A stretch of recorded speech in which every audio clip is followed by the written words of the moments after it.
to some extent, online is not the real world. People can post, and that does not mean that they will vote, that they will attend a rally, that they will give a contribution, that they will put a yard sign up in their front yard.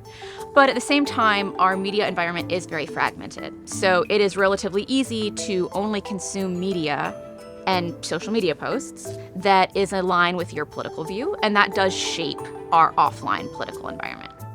I started grad school in fall of 2015. And I said, I'm going to study Congress and Twitter. And everyone was just saying, well, Twitter will just be a net positive. And it will only be positive for democracy because there will be two-way communication between politicians and voters. And this will be amazing. And again, I was just like, is that true?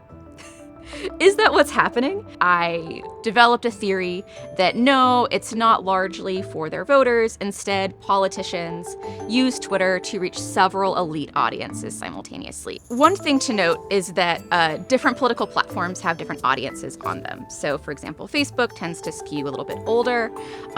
TikTok, Instagram tend to skew a little bit younger.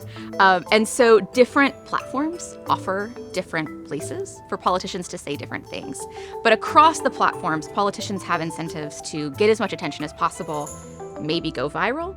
And the sorts of messages that enable them to go viral are not necessarily ones that lend themselves to compromise and boring policy takes. And so it can give them incentives to be a little bit more partisan, to be a little bit more negative, to attack their opponents, to get likes, to get attention, media coverage, and to raise money. Some things to keep in mind: if you see a post, it's important to think about who is posting it.